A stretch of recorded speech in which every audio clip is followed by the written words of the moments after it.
So yan yung weekend, na panood natin ang ang wedding ni na Vic Soto at Pauline Luna.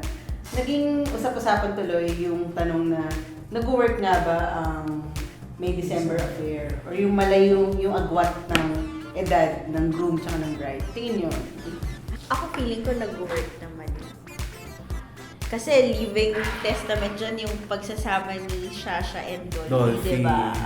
Against all odds. Oo, na talagang till death Do us part. do them part. Banggit pa tayo ng ilan. Gretchen, Tony Barreto, Boy. tsaka si Tony Boy, o, di ba? Until now, Oh, going strong. Going strong. pag babasihan mo yung mga status ni Gretchen, talagang she really loves her daughter and then Tony Boy. Isang In love. kay Tony, my Tony. Yeah. In term of endearment. Correct. Tapos, syempre, nandyan rin si, although early pa lang yung relationship nila, si Robin Padilla and Mariel. Mariel. Yes. Na ilang years yung gap? 15? No more than I think. 19. I'm not mistaken. Yeah. Let's check. Pero, at the same time, hindi lang siya basta May December affair, whirlwind romance pa yung Oo. pangalan, diba? Parang, Mabilis, diba? Oo. Dahil sa ipagpatawad mo. Hinahal kita agad. Di ba yun ang team song nila ng oh my Sawaomi? gosh. Pero makikita mo na kahit na ilang taon lang pa lang yung relationship nila, ang dami na rin nilang pinagdaanan, like yung miscarriages na experience. Oo, They've been there for each other kahit na mahirap True. yun na ibang klaseng pagsubok sa relasyon Yes, yun. Diba? Sino pa ba? Jules and Asunta, Asunta. yun Na talaga, talagang diba? very quiet pero going naman sila, no? Strong pa rin. Yung kanina nabanggit ko nga ng Gretchen and Tony, isa rin yun sa marami talagang Oo parang naman. sinubok talaga ng panahon yung relasyon nila. Oo. Against all odds din, tapos diba nagkaroon ng relation before na tuwaling na sila, tapos parang everyone thought na wala na, but they were able to patch things up, tapos ayun, nag-alis na yun. Base sa Instagram ni Gretchen, they are really in love with each other. So I She's guess very feeling ko happy. naman hindi talaga issue yung May December affair Oo. kasi basing on these examples, mas nag-work pa siya kesa dun sa mas Sa malapit young, yung edad. young love. Kasi siguro the other one is more mature, mas maraming experience and it helps in the relationship. Kasi diba sinasabi nila yung girls, they develop much faster than guys. They mature. Oh, they mature much faster than guys. So I think kung mas may Older. age gap, I think nakatulong din yun na magpapantay lang. Tapos yung iba may issue ng father figure, lalo na kung hindi siguro Lumaki sila with- kasama Oo. ng dads nila. So may tendency na na-attract sila dun sa older guys na feeling na may mag-aalaga sa kanila, ganun. Tsaka big revelation ha, babalik tayo dun kay Vic Vic and and Pauline. Pauline. Parang ang napakaganda na marinig, lalo na kay Bossing na kasi very private siya, hindi Yeah. siya cheesy. Oo, in public. Makikita mo na yung pala yung sikreto dun sa relasyon nila, yung parang priorities in life, pang number 5. Oo, number 5 siya. Si Pauline, tanggap niya yung gano'n. Parang, 6 pa True nga daw, love, diba? no? diba? Tsaka I guess in this case, more than the May December affair, kaya siguro yung iba nagka-assume na it won't work out, yung iba nag-assume kasi because of Vic Soto's past, diba? Because he had a number of relationships. Shota, Oo, shoti. oo. Fling. Kay Dina Bonnelly, kay Connie Reyes, Yeah. tas na-showbiz yata yung isa. So, he was even linked to, Yeah. to other girls. So, I guess yun yung basihan ng iba, kaya they are doubting kung mag-last yung relationship. Pero sabi nga nila, di ba, you should not judge a person by his past. Siguro at his age now, he's already a senior, di ba? Kasi is Mm-mm. 60 siguro. He was able to mature na after all these years. So, and so far, it has, di ba, their relationship as before the marriage, before they got wedded, they got married, di ba? Nag-work naman for 5 years. So, that says a lot. Yeah, and finally, meron na siyang matatawag na asawa ko. Kaya paulit-ulit niyang sinasabi kasi nga, finally, meron siyang asawa. Tsaka, yung nabanggit niya yung Liza na Shasha and Dolphy. Kahit na hindi sila umabot dun sa stage na kinasal, makikita mo na nandun yung commitment sa isa't isa kasi ang tagal ng relationship. Tapos, makikita mo na talagang si Shasha kahit na may sakit si Dolphy, andun pa rin siya para Iwan. True love.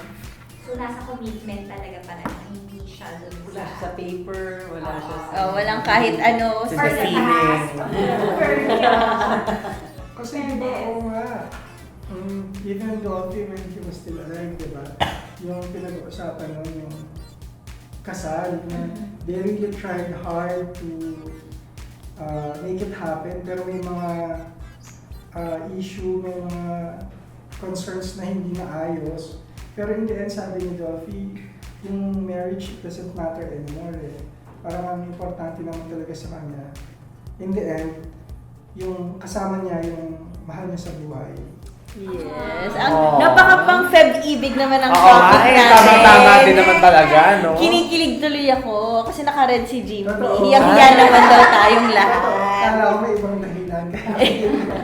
Pero diba, what's nice kasi talaga dito, talagang love is patient. Diba? For Pauline.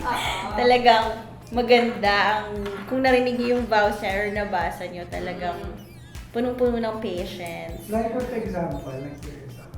Yung sinabi niya nga na yung nga, hindi siya priority talaga. Parang lagi siya binibiro. Pang number 6 siya. Sabihin, parang laging pas natuwa si Pauline na finally, mas angat na siya dun sa golf. Kasi talagang golf bago siya. So, alam mo yung parang may, di ba kayong mga girls ugali na gusto mo, ikaw lang. Ikaw lang, yung number ganyan. 1. Girl ka. I'm sorry na gala ako. Agree. Diba? So, number 1, God, children. Children, Tapos, just work. Family. Family work. Family work. Tapos saka naman, Golf. Tapos Tapos May golf Pauline. pa. Pauline, pang-anim. May isa pa, di ba? Ang So, kakalawa. diba, ang galing, ang patient. Ngayon. I must say. Kasi Kaya- diba, si Sharon nun, nagpauso na, I don't want to be number 1. Kasi Gusto kung ko- may number 1, may number 2, may number 3. I want only to be one. the only one.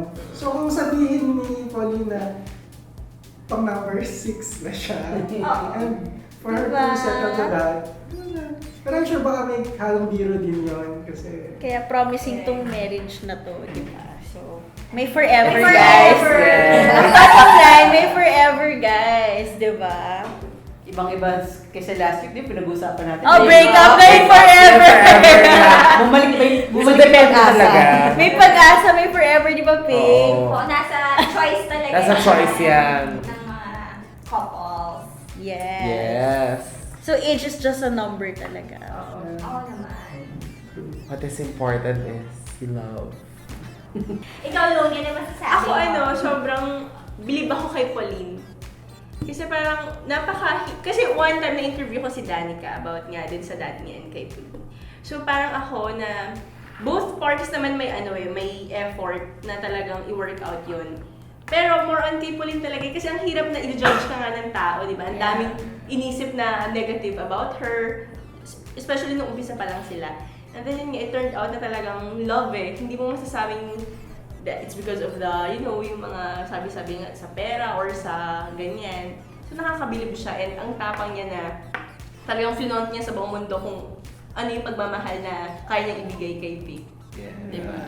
Kaya siguro, in connection with that, nakaka-touch na makita na alam mo na talagang blessed yung relationship. Kasi yung mga anak ni Vic na sila Oo. Danica and Oyo, Vico, they're all there para supportahan si Vic. And kaya Okay. nakaka-touch yung sinabi ni Vic na nakita ko hindi lang basta parang for show, pero naramdaman daw talaga niya sa puso niya yung respeto Yeah, ng yung mga respect. anak niya para sa kanya na supportado yung relasyon. yeah.